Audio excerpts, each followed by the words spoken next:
नमस्कार दोस्तों, स्वागत है आपका अपने YouTube चैनल शुभ एकेडमी में। Railway, bank and SSC exams की अपडेट के लिए सब्सक्राइब करें शुभ एकेडमी को।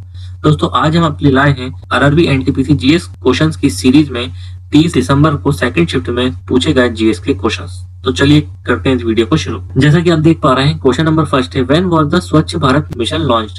स्वच्छ भारत मिशन को कब लागू किया गया था? ऑप्शन ए है 15 अगस्त 2014 को, ऑप्शन बी है 2 अक्टूबर 2014 को, ऑप्शन सी है 2 अक्टूबर 2015 को एंड ऑप्शन डी है 15 अगस्त 2015 को। सो दोस्तों, इसका राइट आंसर हो जाएगा ऑप्शन बी, 2 अक्टूबर 2014 को स्वच्छ भारत मिशन लॉन्च किया गया था, जो कि मिनिस्ट्री ऑफ जल शक्ति के द्वारा लॉन्च किया गया था। और एक और फैक्ट जान लेते हैं कि जो स्वच्छ भारत मिशन का जो फेज 2 है, उसको 2020 फरवरी में अप्रूवल मिल चुका है। तो ये पॉइंट भी आप याद रखिएगा। चलिए चलते नेक्स्ट क्वेश्चन पे। क्वेश्चन नंबर 2 है, around which year did the construction of Taj Mahal complex begin? Taj Mahal के बनने की शुरुआत किस वर्ष में हुई थी? ऑप्शन है 1632 एडी, ऑप्शन बी है 1641 एडी, ऑप्शन सी है 1621 एडी एंड ऑप्शन डी है 1651 एडी। सो दोस्तों, ताजमहल के बनने की शुरुआत ऑप्शन ए 1632 एडी से हुई थी। आइए कुछ फैक्ट जान लेते हैं। ताजमहल है वह यमुना नदी के किनारे पर स्थित है, जो कि उत्तर प्रदेश आगरा में स्थित है। और जो ताजमहल को शाहजहां ने बनवाया था और जो उस्ताद अहमद लाहौरी थे, वह मेन आर्किटेक्चर थे ताजमहल के।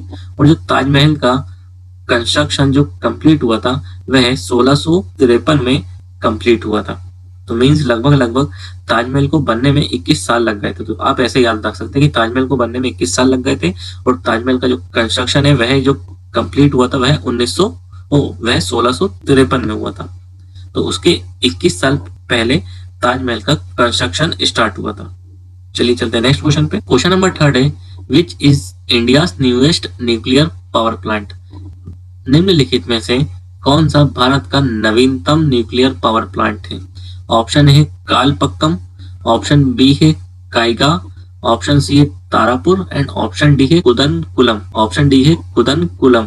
तो दोस्तों, इसका राइट आंसर हो जाएगा ऑप्शन डी, कुदनकुलम जो है वह भारत का नवीनतम न्यूक्लियर पावर प्लांट है और जो कि लार्जेस्ट न्यूक्लियर पावर प्लांट है भारत का। जो कुदनकुलम है वह भारत का लार्जेस्ट न्यूक्लियर पावर प्लांट है और जो यह है तमिलनाडु की, जो कि तिरुनेलवेली डिस्ट्रिक्ट में स्थित है और जिसकी स्थापना 1998 में हुई थी। और जैसा कि आप सभी को पता है कि जो तारापुर एटॉमिक पावर स्टेशन है वह भारत का सबसे पहला न्यूक्लियर पावर प्लांट है। चलिए चलते नेक्स्ट क्वेश्चन पे। क्वेश्चन नंबर 4 है, which part of the constitution of India contains fundamental rights of citizens of India? Bharat के संविधान में किस पार्ट में मौलिक अधिकारों को रखा गया है? ऑप्शन ए है पार्ट 2, ऑप्शन बी है पार्ट 4, ऑप्शन सी है पार्ट 3 एंड ऑप्शन डी है none of the above. So दोस्तों, जो फंडामेंटल राइट्स है उसको पार्ट 3 में रखा गया है। तो दोस्तों, इसका राइट आंसर हो जाएगा ऑप्शन सी, पार्ट 3 में फंडामेंटल राइट्स को रखा गया है। और जैसा कि आप सभी को पता है कि जो फंडामेंटल राइट्स है वह आर्टिकल 12 से आर्टिकल 35 के बीच में है। और मैं आपको कुछ फैक्ट और बताना चाहता हूँ। जो भारत का संविधान है वह 2 साल 11 महीने 18 दिन में ना बना था।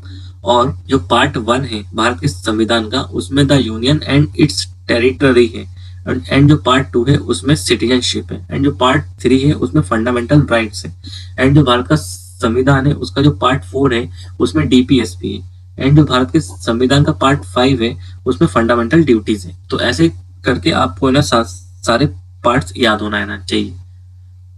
चलिए चलते नेक्स्ट क्वेश्चन पे। क्वेश्चन नंबर 5 है, which of the following is the classical dance form of Andhra Pradesh? निम्नलिखित में से कौन सा क्लासिकल डांस का फॉर्म है? ऑप्शन ए है कथकली, ऑप्शन बी है कथक, ऑप्शन सी है भरतनाट्यम एंड ऑप्शन डी है कुचिपुड़ी। सो दोस्तों, इसका राइट आंसर हो जाएगा ऑप्शन डी, कुचिपुड़ी जो है वह आंध्र प्रदेश का क्लासिकल डांस है। आइए कुछ और फैक्ट जान लेते हैं। जैसे कि कथकली जो है वह केरला का क्लासिकल डांस है और वहीं पे जो कथक है वह उत्तर प्रदेश का है ना क्लासिकल डांस है एंड वहीं पे जो भरतनाट्यम है वह तमिलनाडु का क्लासिकल डांस है। तो यह फैक्ट इंपॉर्टेंट है, आप सभी इन फैक्ट्स को याद रखिएगा। चलिए चलते नेक्स्ट क्वेश्चन पे। क्वेश्चन नंबर 6 है Kolleru lake is located in which state of India. Kolleru lake Bharat के किस राज्य में स्थित है? ऑप्शन ए है केरला, ऑप्शन बी है राजस्थान, ऑप्शन सी है महाराष्ट्र, ऑप्शन डी है आंध्र प्रदेश। तो दोस्तों इसका राइट आंसर हो जाएगा ऑप्शन डी, आंध्र प्रदेश में कोलेरू लेक स्थित है। आइए कुछ फैक्ट जान लेते हैं। कोलेरू जो लेक है it is one of the largest fresh water lakes in India. जो भारत की सबसे बड़ी फ्रेश वाटर लेक्स हैं उनमें से एक लेक कोलेरू लेक है जो कि आंध्र प्रदेश में स्थित है।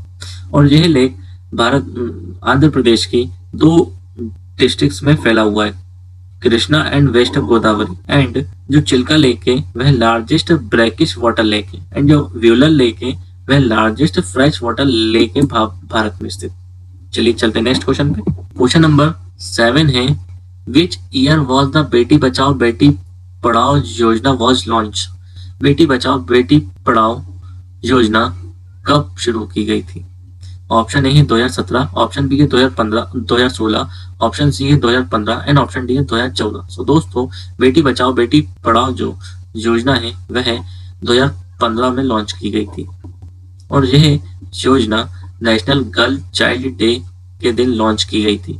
Who launched the golden quadrilateral project? Golden quadrilateral project किसके द्वारा लॉन्च किया गया था? ऑप्शन ए है नरेंद्र मोदी, ऑप्शन बी है Manmohan Singh, option C Atal Bihari Vajpayee, option D है none of the above. So दोस्तों गोल्डन क्वाड्रिलेटरल प्रोजेक्ट जो है वह अटल बिहारी वाजपेयी के द्वारा लॉन्च किया गया था।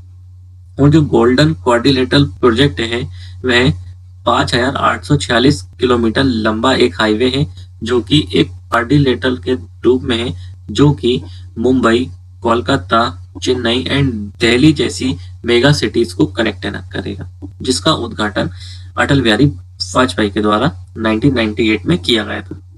चलिए चलते नेक्स्ट क्वेश्चन पे। क्वेश्चन नंबर 9 है SAARC comprises how many members states. SAARC में कितने मेंबर कंट्रीज हैं? SAARC for South Asian Association for regional cooperation, यानी कि जो सार्क है उसमें कितने सदस्य देश हैं? ऑप्शन ए है 7, ऑप्शन बी है 12, ऑप्शन सी है 10 एंड ऑप्शन डी है 8। सो दोस्तों इसका राइट आंसर हो जाएगा ऑप्शन डी 8। जो देश हैं वह सार्क के मेंबर हैं। 8 देश वे हैं बांग्लादेश, भूटान, श्रीलंका, इंडिया, पाकिस्तान, अफगानिस्तान, मालदीव एंड नेपाल। यह टोटल 8 कंट्रीज हैं जो सार्क के मेंबर्स हैं। एंड जो अफगानिस्तान है वह सार्क का 8वां सदस्य है। एंड जो सार्क की जो स्थापना हुई थी वह 8 दिसंबर 1985 को ढाका में की गई थी। और जो सार्क का जो हेडक्वार्टर है वह काठमांडू में स्थित है। तो यह सारे फैक्ट्स भी आप याद रखिएगा, यह सारे फैक्ट इंपॉर्टेंट फैक्ट्स हैं। चलिए चलते नेक्स्ट क्वेश्चन पे। क्वेश्चन नंबर 10 है who is the founder of Facebook. As we all know founder of Facebook is Mark Zuckerberg.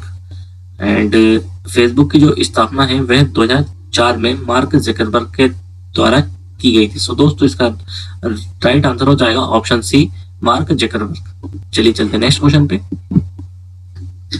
Question number 11 है botanical name of banyan tree is. Banyan tree का botanical name क्या है? Option A है azadirachta indica and option B है ficus religiosa and option C है ficus benghalensis and option D है ocimum tenuiflorum. So दोस्तों banyan tree का जो बॉटनिकल नेम है वह है फीकस बेंगेलेनेसिस है। चलिए चलते नेक्स्ट क्वेश्चन पे। क्वेश्चन नंबर 12 है who discovered the cell. Cell की खोज किसके द्वारा की गई थी?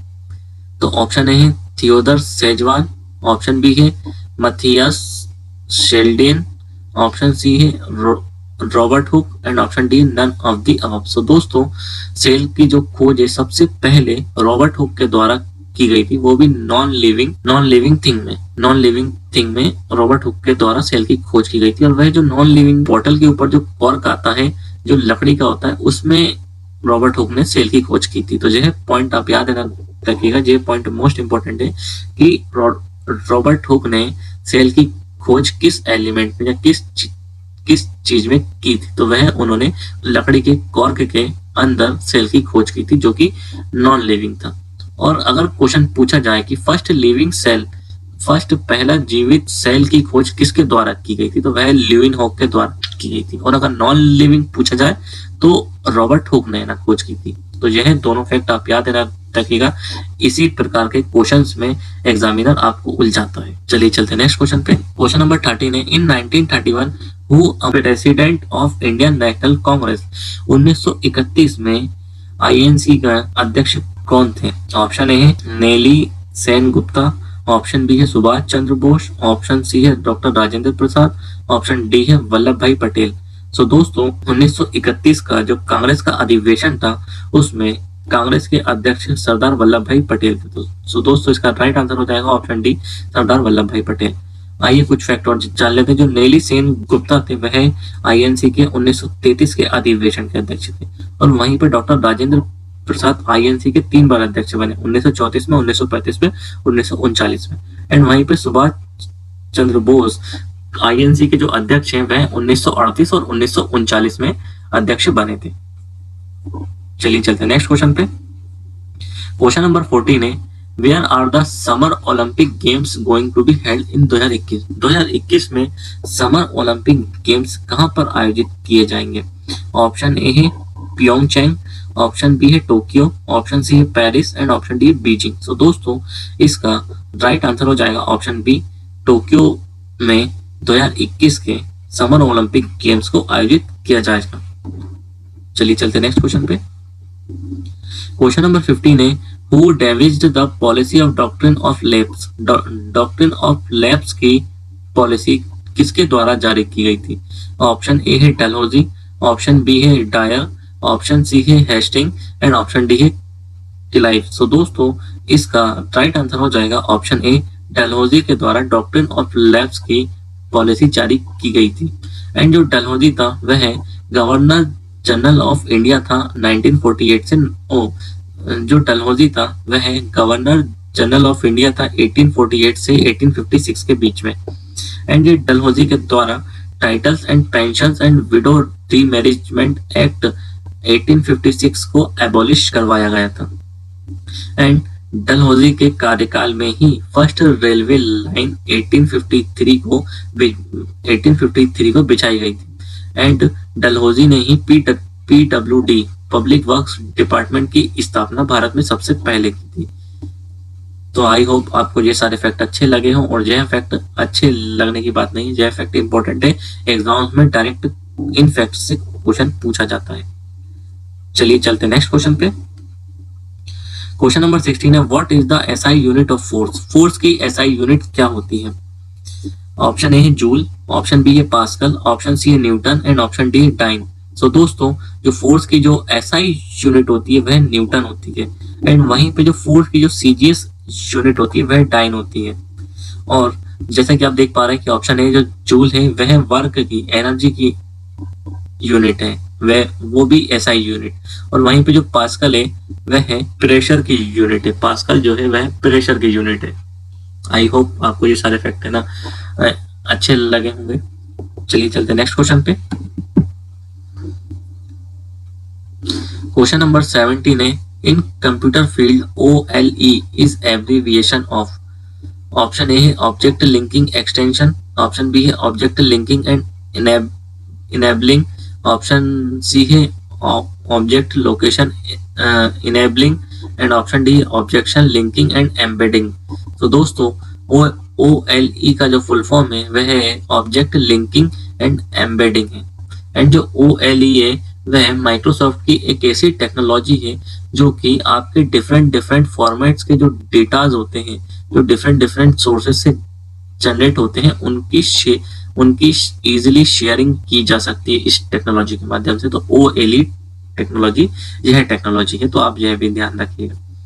चलिए चलते नेक्स्ट क्वेश्चन पे। क्वेश्चन नंबर 18 है, a solution reacts with chalk powder to give a gas that turns lime water milky. The solution contains option A है AlCl3, option B है MgCl2, option C है NaCl एंड ऑप्शन डी है HCl। सो दोस्तों इसका right answer हो जाएगा option D HCl, वह solution है। चलिए चलते नेक्स्ट क्वेश्चन पे। क्वेश्चन नंबर 19 है, when was the provision of Bharat Ratna introduce? Option A है 1954, ऑप्शन बी है 1950, ऑप्शन सी है 1956, ऑप्शन डी है 1952। सो दोस्तों इसका राइट आंसर हो जाएगा ऑप्शन ए, 1954 में भारत रत्न को इंट्रोड्यूस किया गया था। एंड जो खान अब्दुल गफ्फार थे वह फर्स्ट फॉरेनर थे जिनको भारत रत्न 1987 में मिला था। एंड जो लाल बहादुर शास्त्री हैं वह भारत के प्रथम व्यक्ति थे जिनको मरणोपरांत भारत रत्न मिला था। और जो इंदिरा गांधी है वह भारत की पहली महिला थी जिनको भारत रत्न मिला था। चलिए चलते नेक्स्ट क्वेश्चन पे। Which countries have been declared malaria free by WHO in 2019 में किन कंट्रीज को मलेरिया फ्री डिक्लेयर किया गया है WHO के द्वारा? ऑप्शन ए है Belgium and Qatar, option B है India and Singapore, option C है Mauritius and Malaysia, and option D है अल्जीरिया एंड अर्जेंटीना। सो दोस्तों इसका राइट आंसर हो जाएगा option D, Algeria and Argentina को 2019 में WHO के द्वारा मलेरिया फ्री घोषित कर दिया गया है। चलिए चलते नेक्स्ट क्वेश्चन पे। क्वेश्चन नंबर 21 है, इन 2020 how many countries of world have veto power in United nation security council? 2020 के अनुसार यूनाइटेड नेशन सिक्योरिटी काउंसिल में कितने देशों के पास वीटो पावर है? ऑप्शन ए 5, ऑप्शन बी है 4, ऑप्शन सी है 7, ऑप्शन डी है 6। सो दोस्तों अभी फिलहाल 2020 के अनुसार यूनाइटेड नेशन सिक्योरिटी काउंसिल में सिर्फ और सिर्फ 5 देशों के पास वीटो पावर है। वह 5 देश इस प्रकार है, France, Russia, America, China and British. In 5 countries के पास यूनाइटेड नेशन सिक्योरिटी काउंसिल की वीटो पावर है। एंड जो यूनाइटेड नेशंस की जो स्थापना हुई थी वह 24 अक्टूबर 1945 को हुई थी। चलिए चलते नेक्स्ट क्वेश्चन पे। क्वेश्चन नंबर 22 है, when was Indian national committee for space research form? Indian national committee for space research का फॉर्मेशन कब हुआ था? ऑप्शन ए है 1965, ऑप्शन बी है 1963, ऑप्शन सी है 1961 एंड ऑप्शन डी है 1962। सो दोस्तों इसका राइट आंसर हो जाएगा ऑप्शन डी, 1962 में Indian national committee for space research का फॉर्मेशन हुआ था। एंड जो Indian national committee for space research है उसका फुल फॉर्म होता है इनकोस पर, मींस उसका शॉर्ट फॉर्म जो होता है वह इनकोस पर। और जो इसका जो फॉर्मेशन हुआ था 1962 में हुआ था और जो इसको सेटअप किया गया था वह डॉक्टर विक्रम साराभाई के द्वारा सेटअप किया गया था। चलिए चलते नेक्स्ट क्वेश्चन पे। क्वेश्चन नंबर 23 है, what is the total forest cover of India as per ISFR report 2019? ISFR report 2019 के द्वारा टोटल फॉरेस्ट कवर कितना है भारत का? ऑप्शन ए है 24.39% of total geographical area of country and 21.67% of total geographical area of the country, and option C है 24.16% of the total geographical area of the country. So दोस्तों इसका right answer हो जाएगा option B, 21.67% of total geographical area of the country है वह total forest cover है। इसका right answer हो जाएगा ऑप्शन बी, 21.67%। चलिए चलते नेक्स्ट क्वेश्चन पे। क्वेश्चन नंबर 24 है, which of the following state has implemented a woman oriented community based poverty alleviation programme Kudumbashree? Option A है तमिलनाडु, ऑप्शन बी है आंध्र प्रदेश, ऑप्शन सी है west Bengal and option D है केरला। सो दोस्तों इसका राइट आंसर हो जाएगा ऑप्शन डी, केरला के द्वारा कुदुम बसरी प्रोग्राम लॉन्च किया गया था। चलिए चलते नेक्स्ट क्वेश्चन पे।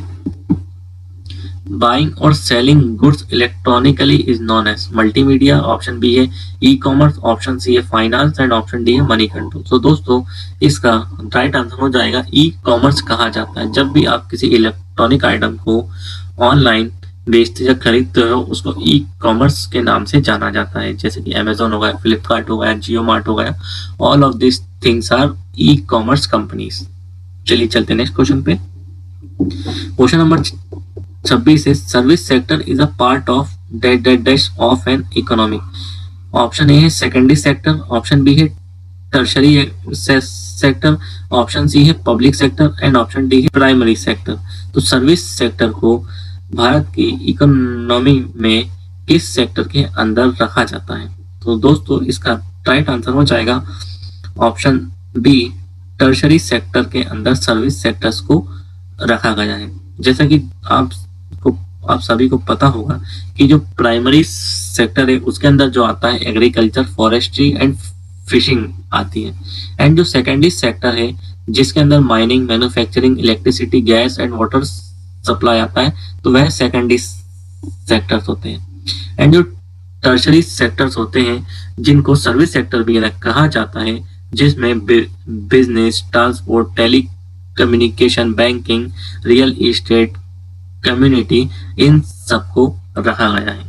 तो सर्विस सेक्टर जो है वह भारत का टर्शरी सेक्टर है। चलिए चलते हैं नेक्स्ट क्वेश्चन पे। क्वेश्चन नंबर 27 है what is the freezing point of water on kelvin scale. Kelvin scale पर पानी का फ्रीजिंग पॉइंट कितना होता है? जैसा कि आप सभी को पता है कि सेल्सियस स्केल पर पानी का फ्रीजिंग पॉइंट जो है वह 0 डिग्री सेल्सियस होता है, और जो फ्रीजिंग पॉइंट टेम्परेचर होता है वह टेम्परेचर होता है जिसमें कोई लिक्विड पदार्थ ठोस पदार्थ में कन्वर्ट हो जाता है, उसको फ्रीजिंग पॉइंट बोलते हैं। और वहीं पे जो बॉइलिंग पॉइंट होता है जिसमें कोई लिक्विड पदार्थ गैसीय अवस्था में परिवर्तित हो जाता है, उसको उस पदार्थ का बॉइलिंग पॉइंट कहते हैं। तो इसी प्रकार से जो पानी का जो फ्रीजिंग पॉइंट होता है वह 0 डिग्री सेल्सियस होता है ऑन द सेल्सियस स्केल, और वहीं पे केल्विन स्केल में इसको कन्वर्ट करने के लिए 273.15 केल्विन को 0 डिग्री सेल्सियस में ऐड कर देंगे, तो वह केल्विन स्केल में कन्वर्ट हो जाएगा। एंड जो पानी का बॉइलिंग पॉइंट होता है वह 100 डिग्री सेल्सियस होता है ऑन द सेल्सियस स्केल। तो यह सारे पॉइंट्स आप सभी इंपॉर्टेंट रखिएगा, यह है साइंस के इंपॉर्टेंट पॉइंट्स हैं। चलिए चलते नेक्स्ट क्वेश्चन पे। क्वेश्चन नंबर 28 है विच इज आर के नारायण फर्स्ट नोवेल। आर के नारायण की प्रथम नोवेल कौन सी थी? ऑप्शन है Swami and friends, and option B है the guide, and option C है the English teacher, and option D है मालगुडी डेज। सो दोस्तों इसका राइट आंसर हो जाएगा स्वामी एंड फ्रेंड्स जो थी वह आर के नारायण की प्रथम नोवेल थी। चलिए चलते नेक्स्ट क्वेश्चन पे। क्वेश्चन नंबर 29 है how many cities were selected in 2016 first batch to be developed as smart cities of India. 2016 के फर्स्ट बैच में किन सिटीज को कंसिडर किया गया था to develop as a smart city of India? Option A है 10, option B है 15, option C है 25, ऑप्शन डी है 20। तो दोस्तों इसका राइट आंसर हो जाएगा ऑप्शन डी, 20 सिटीज को फर्स्ट बैच में शामिल किया गया था to develop as a smart city of India. आइए कुछ फैक्ट जान लेते हैं। The government of India has launched smart city mission on 25 June 2015 को गवर्नमेंट ऑफ इंडिया के द्वारा स्मार्ट सिटी मिशन लॉन्च किया गया था, एंड यह mission ministry of housing and urban affairs के द्वारा लॉन्च किया गया था। चलिए चलते नेक्स्ट क्वेश्चन पे। क्वेश्चन नंबर 30 है how many members are there in Rajya Sabha. Rajya Sabha में कितने मेंबर्स होते हैं? ऑप्शन ए है 230, ऑप्शन बी है 240, ऑप्शन सी है 250, एंड ऑप्शन डी है 225। तो दोस्तों इसका राइट आंसर हो जाएगा ऑप्शन सी, 250 सीट्स हैं जो कि राज्यसभा में है। एंड आर्टिकल 80 के अकॉर्डिंग, भारत के संविधान के आर्टिकल 80 के अकॉर्डिंग राज्यसभा की जो मैक्सिमम स्ट्रेंथ रह सकती है वह 250 से ज्यादा नहीं हो सकती, और जो राज्यसभा की जो फर्स्ट सिटिंग है वह 13 मई 1952 को हुई थी। एंड वहीं पे लोकसभा के जो पहले अध्यक्ष थे वह जीवी मावलेंकर थे। एट प्रेजेंट राज्यसभा के जो अध्यक्ष हैं वह भारत के उपराष्ट्रपति एम वेंकैया नायडू जी हैं। चलिए चलते नेक्स्ट क्वेश्चन पे। क्वेश्चन नंबर 31 है, how many categories are there of Nobel prize? Option A है 5, ऑप्शन सी है 7, ऑप्शन सी है 4 एंड ऑप्शन डी है 6। तो दोस्तों इसका राइट आंसर हो जाएगा ऑप्शन डी 6। 6 कैटेगरीज में नोबेल प्राइज दिया जाता है। चलिए चलते नेक्स्ट क्वेश्चन पे। क्वेश्चन नंबर 32 है, when was the India's first satellite the Aryabhata spacecraft launch? जो भारत का पहला सैटेलाइट था उसको कब लॉन्च किया गया था, जिसका नाम आर्यभट्टा है, आर्यभट्ट है? ऑप्शन ए है 10 जून 1979 को एंड ऑप्शन बी है 19 अप्रैल 1976 को, ऑप्शन सी है 10 जून 1980 को एंड ऑप्शन डी है 19 अप्रैल 1975 को। सो दोस्तों इसका राइट आंसर हो जाएगा ऑप्शन डी 19 अप्रैल 1975 को भारत की पहली सैटेलाइट आर्यभट्ट को लॉन्च किया गया था। और जो आर्यभट्ट जो स्पेस क्राफ्ट जो था वह फेमस ही आर्यभट्ट के नाम से हुआ था। और जो आर्यभट्ट सैटेलाइट थी उसकी डिजाइन और उसकी मैन्युफैक्चरिंग इंडिया में ही हुई। चलिए चलते नेक्स्ट क्वेश्चन पे। क्वेश्चन नंबर 33 है, how many Wars were fought by British and Mysore? Mysore और ब्रिटिश शासन के बीच कितनी बार युद्ध हुआ था? ऑप्शन ए है 6, ऑप्शन बी है 4, ऑप्शन सी है 5, ऑप्शन डी है 3। सो दोस्तों 4 बार मैसूर और ब्रिटिशर्स के बीच युद्ध हुआ था, जो कि फर्स्ट एंग्लो मैसूर वॉर थी वह 1767 से लेके 1769 तक थी। एंड जो सेकंड एंग्लो वॉर जो हुई थी वह 1780 से लेकर 1784 के बीच में हुई थी। एंड जो थर्ड एंग्लो वॉर थी वह 1790 से लेकर 1792 के बीच हुई। एंड जो फोर्थ एंग्लो मैसूर वॉर है वह 1799 में हुई थी। और वहीं पे 1802 में मैसूर के राजा टीपू सुल्तान के पिताजी का देहांत हो गया था। क्वेश्चन नंबर 33 है, when was the first session of INC Congress held? INC में जो कांग्रेस थी उसका प्रथम अधिवेशन किस वर्ष हुआ था? ऑप्शन ए है जून 1885, ऑप्शन बी है दिसंबर 1885, ऑप्शन सी है नवंबर 1879। तो दोस्तों इसका राइट आंसर हो जाएगा ऑप्शन बी 85 में कांग्रेस के पहले अधिवेशन हुआ था, जिसकी अध्यक्षता ए.ओ. ह्यूम के द्वारा की गई थी और कांग्रेस की स्थापना भी ए.ओ. ह्यूम के द्वारा की गई थी। चलिए चलते नेक्स्ट क्वेश्चन पे। क्वेश्चन नंबर 34 है, what is the theme of the world environment day 2019?